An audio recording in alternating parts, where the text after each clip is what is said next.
Bonjour Amala. Salut Laetitia. Donc merci d'avoir accepté cette interview à propos du rêve. Donc tout d'abord, pour commencer, je voulais savoir si tu pouvais nous parler de ton parcours. Qu'est-ce qui t'a mené à ce que tu fais actuellement? Alors, en fait, j'ai déjà vécu plusieurs vies et dans enfin, il y a quelques années, j'étais à Paris où je t'ai rencontrée et j'étais comédienne et metteuse en scène, coach d'acteur. Euh, et en fait, j'ai eu deux passions depuis toute petite. C'était de jouer sur scène, mais c'était aussi l'écriture. J'ai toujours eu un carnet de rêves depuis que je sais écrire. Euh, voilà, et dans mon thème astral, c'est assez cohérent parce que j'ai le côté cancer très introverti dans le rêve et j'ai le côté plus lion sur l'avant de la scène. Donc disons que dans une première partie de vie, j'ai plutôt vécu mon côté lion et là, je suis plus amenée avec les temps qui changent, plein de choses qui nous amènent à nous interroger sur notre rapport à la terre et à la nature, à revenir à des choses plus, euh, plus introspectives, plus intérieures. Et voilà, du coup, j'ai quitté Paris, j'ai vécu en Inde pendant 6 mois, je suis devenue prof de yoga aussi. Et aujourd'hui, eh bien, j'accompagne les gens à se rencontrer, à rencontrer leur souveraineté au travers de leurs rêves et de leur vie intérieure. D'accord. Et Et, euh, oui, non, vas-y. et donc avec mon mari, on a créé un lieu de retraite et de formation dans la nature près d'Albi. Donc on a vraiment, voilà, on est vraiment plongé au cœur de la nature. Et ça, c'est dans cette idée d'offrir aux gens un espace de retour à soi pour que le travail qu'on fait ensemble puisse s'inscrire dans la durée et pas que dès qu'on aborde des choses hyper importantes, et ben, tout le quotidien revienne, les voitures, les klaxons. Voilà, dans cette idée d'avoir un espace d'incubation pour vraiment vivre son rêve et le manifester dans le monde. D'accord. Et pourquoi le choix particulier du rêve? Parce qu'il y a plusieurs thérapeutes et plusieurs formes pour accompagner les personnes. Pourquoi précisément vraiment mettre l'importance en fait sur le rêve plus que sur d'autres moyens? Ben, en fait, je suis aussi enseignante en voice dialogue, donc je forme des thérapeutes dans cette méthode du voice dialogue. Donc j'ai moi-même pas mal d'outils différents, mais au fur et à mesure, en fait, je crois que ça se passe souvent comme ça. Quand on ouvre un peu les portes, ben, il y a plein de choses qui nous intéressent, et puis petit à petit, on voit en fait ce sur quoi on se recentre et ce qui nous fait le plus vibrer. Et en fait, dans tout ce que je partage, que ce soit au niveau du corps, que ce soit au niveau, donc au travers du yoga, que ce soit au niveau du voice dialogue et tout, il y a toujours cette dimension spirituelle. Et moi, j'accorde une grande importance à être autonome dans son processus. Et donc, l'avantage des rêves, c'est que tout le monde rêve toutes les nuits, même si on ne s'en souvient pas, 4 à 6 fois par nuit. Et que si on a les clés pour comprendre les messages de ces rêves, eh ben, au quotidien, on peut avoir une pratique spirituelle. Au quotidien, on peut être guidé, recevoir des messages. Et on n'a pas seulement besoin d'aller voir un praticien ou d'aller dans une retraite ou une formation pour pouvoir faire ce travail. Pour moi, c'est un don qu'on a tous. C'est une source de guidance vraiment exceptionnelle. Et donc, c'est dans cette idée de, moi, j'aime que la pratique, elle puisse être ancrée dans un quotidien. C'est le cas des rêves. Et qu'on puisse s'autonomiser par rapport à ça, qu'on ne dépende pas de quelqu'un d'autre au fur et à mesure du temps quand on comprend de mieux en mieux ses rêves. Mhm. En plus d'autonomie. Mhm. Tu peux nous en dire plus sur le voice dialogue? Oui, alors le voice dialogue, ça a été une révélation dans ma vie, ça a complètement changé ma vie. Ça a sûrement aussi joué un rôle dans mon changement de vie, bien que ce soit mes rêves qui m'aient vraiment guidée à changer de vie. En fait, le voice dialogue, c'est une pratique qui est dérivée de Carl Gustav Jung, le grand spécialiste des rêves. Hein. Donc, on parle beaucoup des rêves dans le voice dialogue et qui s'inspire aussi de la Gestalt. Et donc, en fait, le voice part du principe qu'on est composé de plein de sous-personnalités, donc plein de personnages intérieurs, ce qui plaisait bien à l'actrice en moi. et qu'en fait, le but de la vie, c'est d'arriver à recontacter ces différentes parts de soi pour cesser de jouer tout le temps les mêmes rôles, mais retrouver une forme de complétude. Et donc, concrètement, dans une séance de voice dialogue, on a le facilitateur et la facilité, et la personne va nous parler de ce qu'elle vit, et de ça va se dégager un personnage. Donc, est-ce qu'elle est très investie dans sa vie professionnelle et donc il y a la bosseuse, activiste qui est là? Est-ce qu'elle vient d'accoucher et donc il y a la mère qui est super présente? Est-ce que elle se pose des questions existentielles sur sa vie, donc on aurait plus une part spirituelle? Et donc, en identifiant la part principale qui est là, on va faire un déplacement physique et on va vraiment, comme dans un jeu de mise en scène, aller rencontrer cette sous-personnalité qui va parler en jeu, qui va dire voilà, Amala vit ça et Amala a pas envie que j'apparaisse plus dans sa vie, mais moi j'ai envie de prendre de la place, j'ai besoin de me sentir connectée à la nature, etc. Donc c'est un sort de dédoublement psychologique, d'où l'importance d'avoir une personne en face, parce qu'après tout le travail, ça va être de revenir dans une place centrale d'ego conscient et de voir ce qu'on fait de cette information. Parce qu'on reste toujours au centre, maîtresse du processus. Et donc, on doit voir ce qu'on fait de ces contenus inconscients qui ont été révélés, quoi. Et du coup, les séances comme ça prend, c'est une forme de thérapie brève ou c'est sur du long Non, terme c'est ou complètement la thérapie brève. Oui. Le principe, c'est que en une séance, on peut avoir les réponses dont on a besoin. En général, moi, j'accompagne certaines personnes depuis quelques années, mais en général, c'est un processus de quelques mois maximum. L'idée, c'est vraiment, en fait, de redevenir toujours autonome, hein, voilà, et c'est pas du tout d'aller ressasser le passé. On peut très bien faire des séances. Oups. Oui, Ah, t'es encore là? Parce que oui, je suis là. Ok, pardon, il y a eu un problème sur mon écran. Moi, je ne te vois plus. Juste un instant. Zut. Bon, je vais le faire sans te voir parce que je ne sais pas où est Moi, l'écran. je te vois. Ok, super. Donc, Donc, tac, tac, tac. je te demandais si c'était des thérapies brèves et tu me disais, Ouais. Et que. il n'y a pas besoin d'aller dans le passé. Oui, voilà, merci. Et qu'effectivement, du coup, on ne va pas forcément parler du passé. Enfin, il y a des éléments qui vont venir petit à petit, mais ce n'est pas une première séance où on doit raconter toute sa vie pour pouvoir aller quelque part, en fait. On va partir directement de la problématique et de l'énergie que la personne vit en ce moment, et on va partir de ça. Donc, c'est quelque chose qui me plaît beaucoup, c'est dans le fait que ça ne nous rende pas dépendants à une thérapie et un thérapeute. Et de nouveau, cette idée d'autonomie, en fait.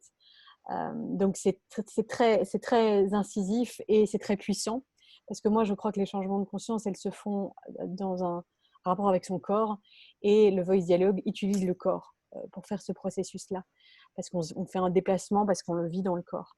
Et donc, par rapport au rêve, le voice dialogue est un outil aussi extrêmement puissant, parce qu'en fait, on va par exemple aller incarner les différents personnages du rêve et voir qu'est-ce qu'ils ont à nous raconter. Donc, Donc, ça se marie très bien en fait comme pratique. mais donc la personne, elle revit un peu son rêve en reprenant le rôle des personnages. Oui, par exemple, voilà, je te revois.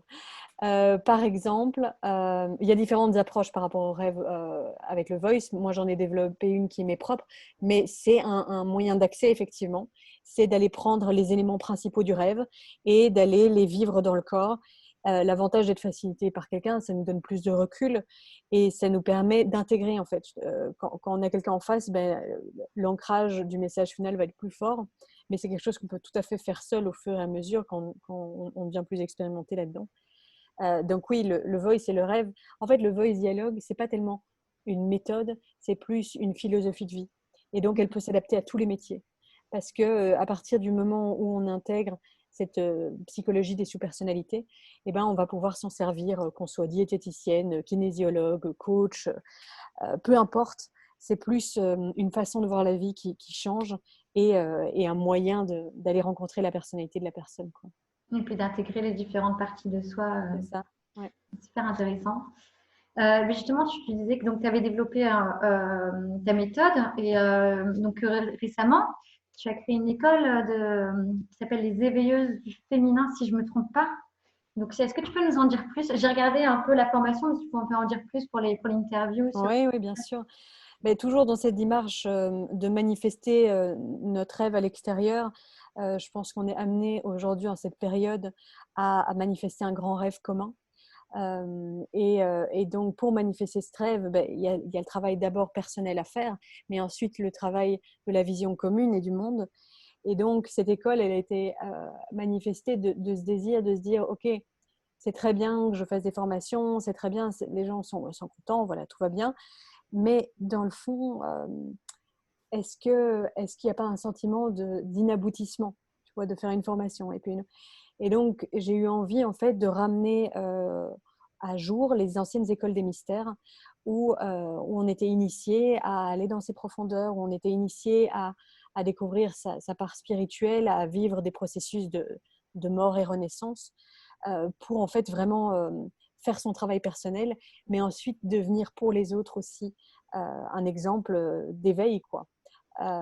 Et donc, cette école des éveilleuses du féminin se base s'inspire sur ces anciens mystères pour permettre à la femme d'aller visiter ces différents archétypes. On va voir la chamane, on va voir la sorcière, on va voir la magicienne, on va voir la mère. Elle va visiter et vivre ces différents archétypes pour retrouver une unicité, une multidimensionnalité et se découvrir en tant qu'éveilleuse.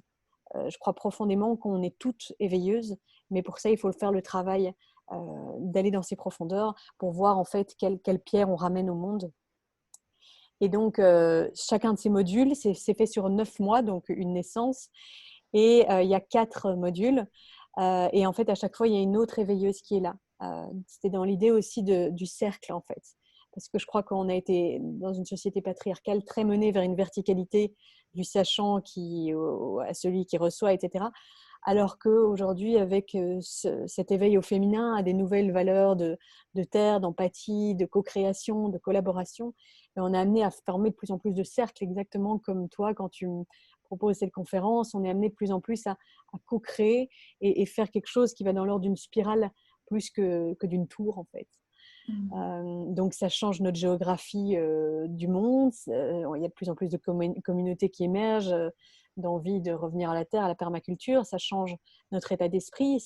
Je pense que voilà, plus on sera dans cette dynamique, plus on sera dans cette dynamique, plus on pourra manifester une nouvelle voix plus féminine. Et donc voilà, cette école a vocation à reconnecter les femmes à l'éveilleuse qu'elles sont au travers d'un processus de transformation et au travers de différents visages, de différentes expertes qui ont leur profession autour du féminin, pour qu'ensuite, elles puissent le manifester, soit dans leur vie personnelle, soit dans leur vie professionnelle, avec les outils qu'elles auront découverts. Parce qu'à chaque fois, il y a des outils précis qu'ils ont partagés.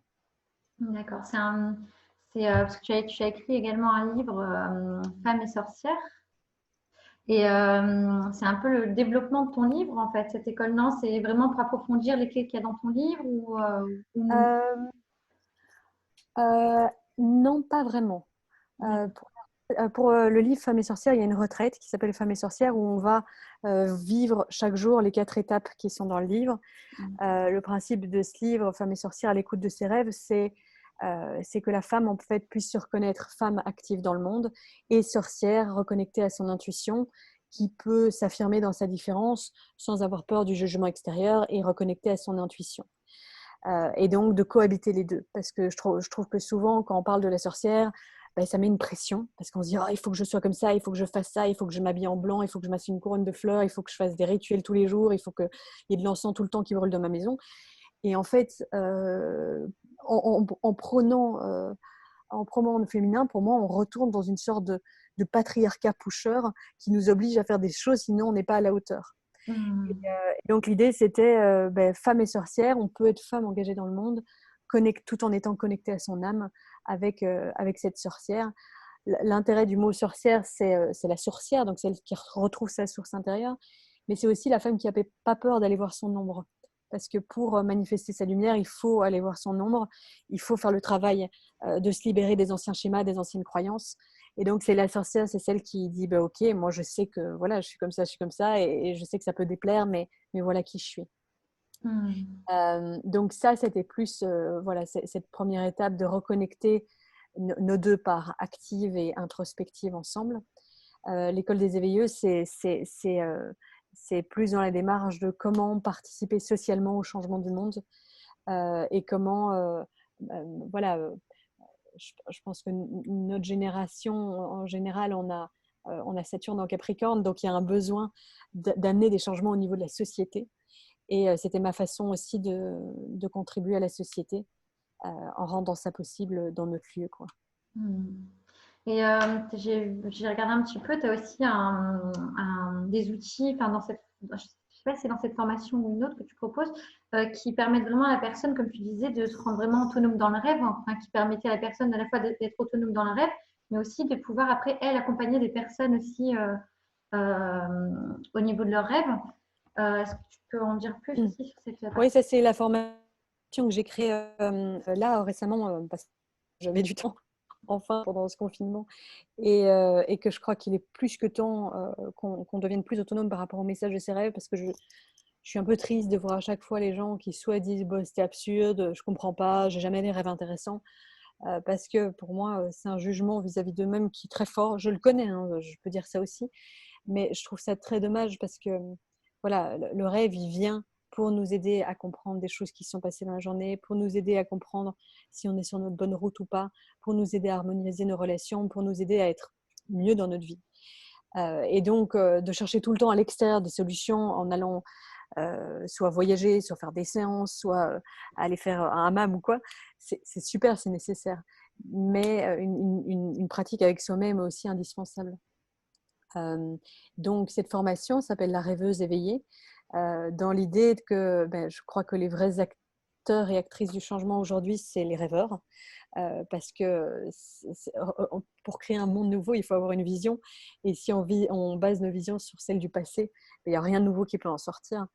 Donc la rêveuse éveillée, c'est celle qui a cette capacité d'introspection, comme la carte de la lune dans le tarot, on va voir ses profondeurs, et puis on manifeste le monde à l'extérieur, quoi.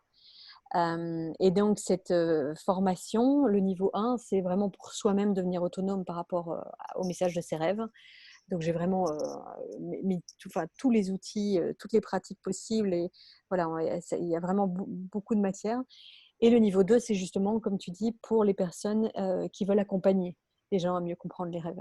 Donc, il y a des thèmes plus spécifiques à l'accompagnement, que ce soit du transfert, du contre-transfert, d'approfondir certaines pratiques, les cercles des rêves, l'hôtel du rêve, l'ombre, etc.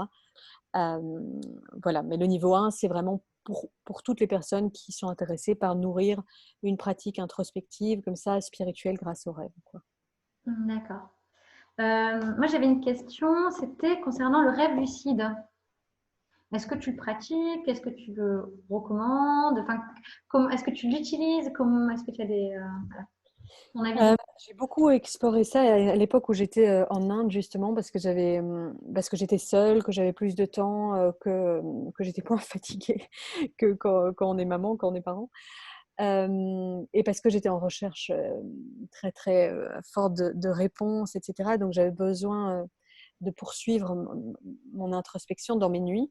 Donc, le rêve lucide a cette particularité de pouvoir prendre conscience qu'on rêve et du coup diriger le cours de son rêve. Donc si on veut aller auprès d'un maître pour demander des enseignements, si on veut retrouver un défunt, si on veut voir une personne qu'on n'a plus vue depuis longue date et quoi, on devient au contrôle de son rêve. J'insiste sur ce mot parce que c'est aussi le pas de recul que je fais par rapport au rêve lucide et c'est pas quelque chose que j'enseigne. Bien que je l'enseigne dans le niveau 2 de cette formation, mais c'est pas quelque chose qui est prioritaire dans mon approche du rêve parce que je trouve qu'on est tellement dans le contrôle déjà dans nos vies éveillées que je trouve que la nuit, c'est intéressant de laisser l'inconscient lui-même décider où on va. Parce que parfois, en voulant contrer l'action, on loupe peut-être quelque chose. Donc, je trouve que c'est une pratique intéressante si elle est faite de manière voilà, spontanée face à certains cauchemars, par exemple. Si on a toujours des cauchemars récurrents, d'être capable de se réveiller dans son rêve, de changer le cours du rêve, ça, c'est super intéressant, clairement. Et pour des points spécifiques, si on veut vraiment chercher une information ou quoi, ça peut être très intéressant. Par contre, moi, je suis plus à prôner une pratique quotidienne pour en fait suivre le cycle de ses rêves, observer les cycles, observer comment on peut les mettre en lien aussi avec son cycle menstruel, son cycle émotionnel, même le cycle lunaire, et plus observer déjà ces infos qu'on a sans essayer de les amener ailleurs, quoi. Donc oui, je recommande le rêve lucide, mais plus dans des cas spécifiques.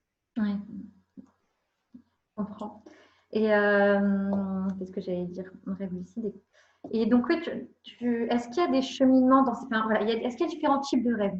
Parce que est-ce qu'il y en a qui se suivent de nuit en nuit? Enfin, moi, j'ai remarqué récemment, par exemple, je faisais pendant une semaine un type de rêve avec des et par exemple, j'étais pendant une semaine dans des hôtels, dans des hôtels, dans des hôtels. Enfin bref, un type de rêve. Et des fois, j'ai eu des rêves un peu plus initiatiques. Enfin, pas initiatiques, je sais pas si c'est le mot, mais voilà. Est-ce qu'il y a différents types de rêves? Est-ce que tu les classes d'une certaine manière ou Oui, clairement, il y a différents types de rêves. Dans mon livre, j'en partage beaucoup et je crois que c'est intéressant à comprendre dans la mesure où, en fonction du type de rêve que c'est, on peut mieux comprendre son message aussi.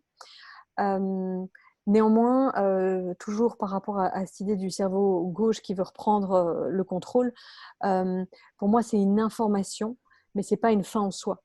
Donc, finalement, dans la formation en ligne, je parle de 4 différents types et qui sont pour moi les principaux. C'est se dire, est-ce que c'est quelque chose de l'ordre de l'inconscient personnel? Est-ce que je suis en train de régler des trucs personnels, des anciennes blessures, des choses comme ça? Est-ce que ça va plus concerner un inconscient collectif, donc plus des rêves prémonitoires, etc. Est-ce que ça va plus être des rêves d'enseignement spirituel? Ou est-ce que ça va plus être des rêves qui nous connectent télépathiquement les uns aux autres, qui sont des rêves éveillés, etc. Donc, grossièrement, je trouve ça pour nous donner un... Mais si spontanément, il n'y a pas un type de rêve qui apparaît, ça n'a aucune importance. Mais par exemple, dans ton cas des hôtels, ce serait intéressant effectivement de se demander, bah, tiens, est-ce que ça parle de moi? Oui, je crois que ça parle de moi. Tiens, donc j'ai un thème qui est là toute la semaine. Et s'il y a des thèmes récurrents comme ça, en général, c'est quelque part que le message n'a pas tout à fait été compris. Moi, j'ai plein de thèmes récurrents qui reviennent, hein, il n'y a pas de souci avec ça, mais en fait, le thème revient tant qu'on ne l'a pas intégré. Notre mental peut croire avoir compris l'info, mais s'il revient, c'est qu'il y a quelque chose qui n'a pas encore été intégré. Ça, c'est intéressant à savoir. Du coup, que c'est un type de rêve récurrent qui veut nous faire passer un message. Par rapport aux rêves plus d'inconscient collectif, qu'ils soient prémonitoires ou prophétiques et tout, la difficulté avec ça, c'est que ça ne se vérifie qu'après coup. Il ne faut pas se baser là-dessus en disant, voilà, je sais qu'il va se passer ça, parce que ça peut toujours parler de nous aussi. La différence, c'est que pour les rêves vraiment prophétiques, tout va être extrêmement réel. Il ne va pas y avoir beaucoup de détails absurdes. Ça va être très, très, très, très réel et concret. Et ça peut nous donner un petit goût de ce genre d'information-là. D'accord. Et au niveau de l'interprétation des rêves, il y a différents types d'interprétations. Il y a des personnes qui vont plus donner une interprétation divinatoire, d'autres plus psychologiques, en disant, en demandant à la personne quel élément, chaque élément du rêve de la personne représente pour elle.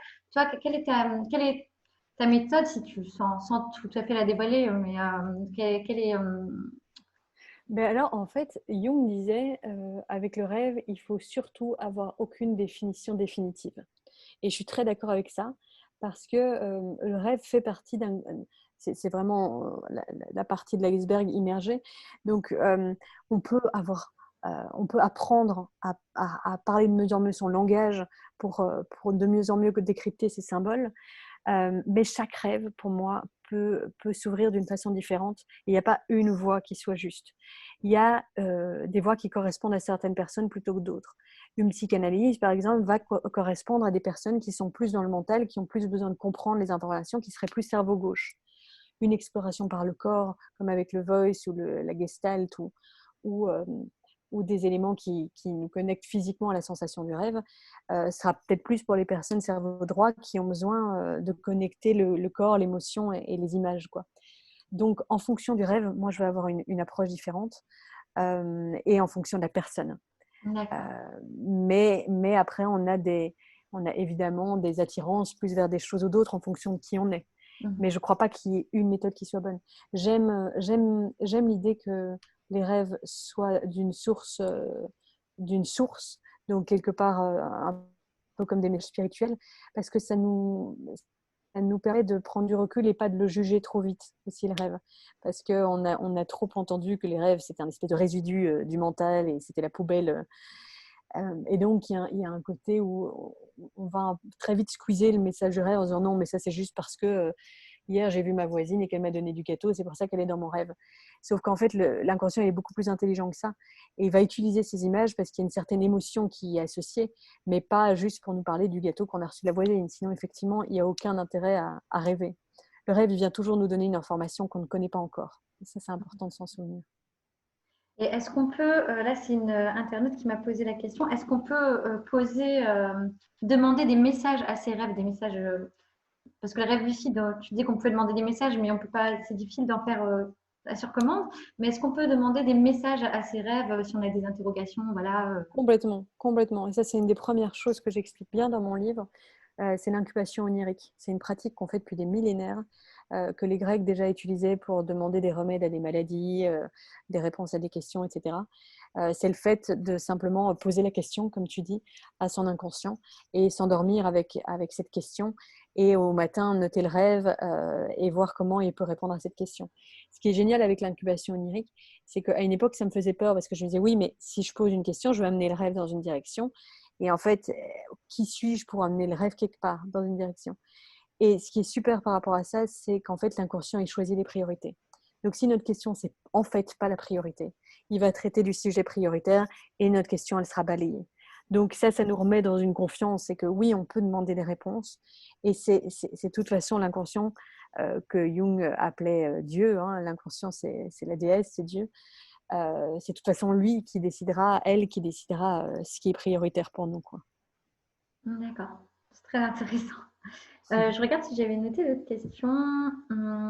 Est-ce que tu as des clés ou des astuces à partager comme ça, là, une petite boîte Alors, une petite clé, une petite astuce. J'aime beaucoup cette image, je la partage aussi dans la formation en ligne sur les rêves. J'aime beaucoup cette image que je viens d'évoquer pour comprendre ces rêves, du fait qu'en fait, il faut, pour comprendre ces rêves, il faut se mettre dans l'état d'esprit du cerveau droit, de l'inconscient. Et comment il fonctionne?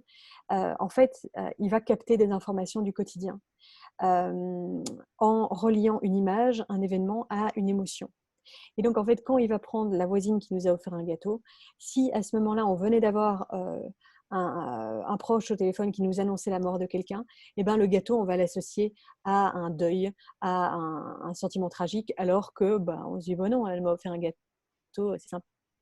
Et donc, le gâteau va peut-être être mis dans notre inconscient comme, OK, gâteau égale tragédie. Et puis, si par contre, je me balade dans la forêt et je viens de gagner au loto plein d'argent et il y a tout d'un coup un oiseau rouge qui passe et je dis, ah, il est vraiment magnifique, et ben, il pourrait associer cet oiseau rouge à l'abondance.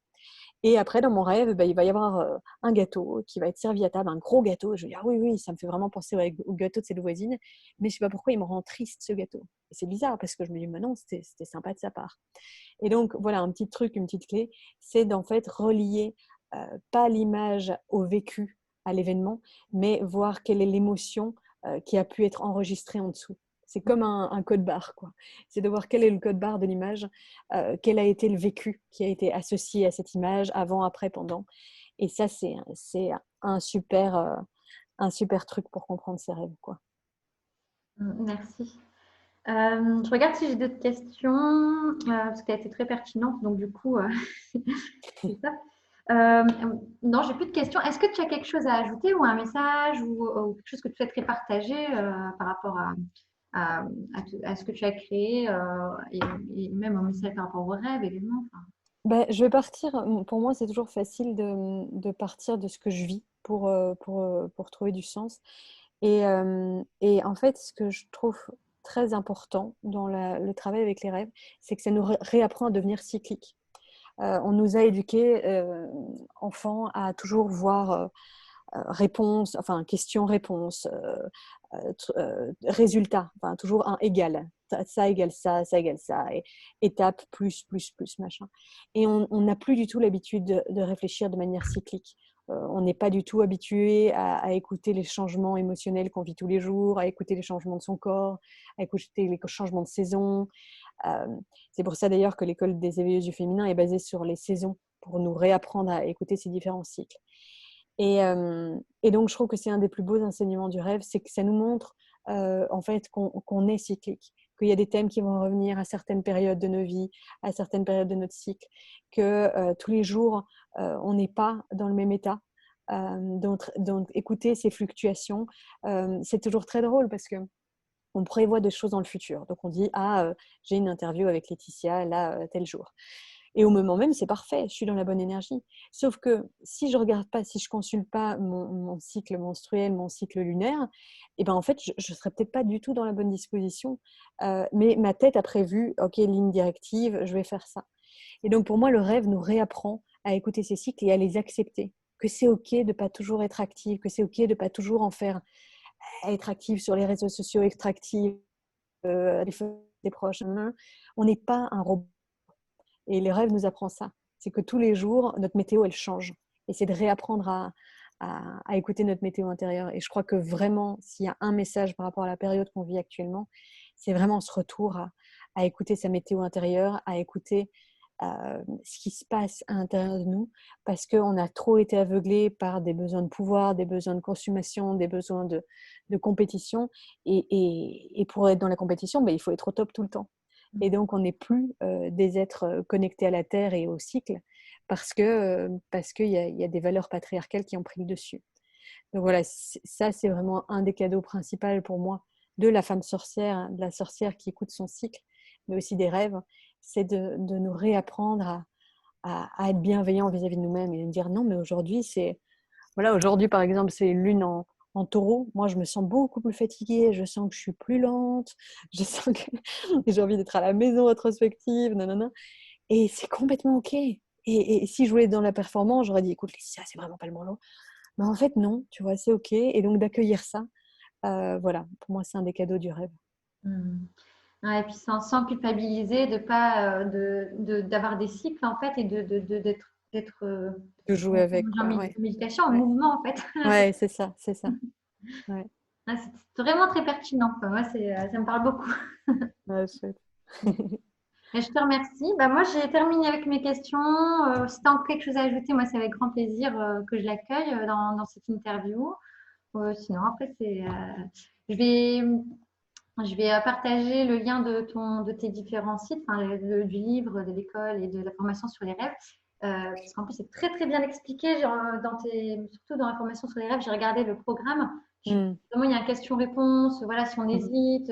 Mhm. Je crois que c'est aussi ouvert aux hommes, même si ça porte Ouais. des éveilleuses. Là, Ouais, j'essaie de changer l'adresse qu'on fait toujours au masculin en disant bah, tiens, si on changeait et qu'on mettait au féminin. Évidemment, je travaille beaucoup plus avec les femmes, mais en l'occurrence, cette formation en ligne, elle n'est pas du tout sexuée, donc elle s'adresse vraiment à tout le monde. Mais comme Prévert le disait, au début de mon livre, je mets cette citation de Prévert qui dit pourquoi ne parlerait-on pas en elle, elle, elle, elle. Et voilà, c'est un petit clin d'œil à mon besoin de ramener ce féminin dans le monde. d'accord. Bon, bah, mais merci beaucoup, Amala, pour Avec cette plaisir. interview.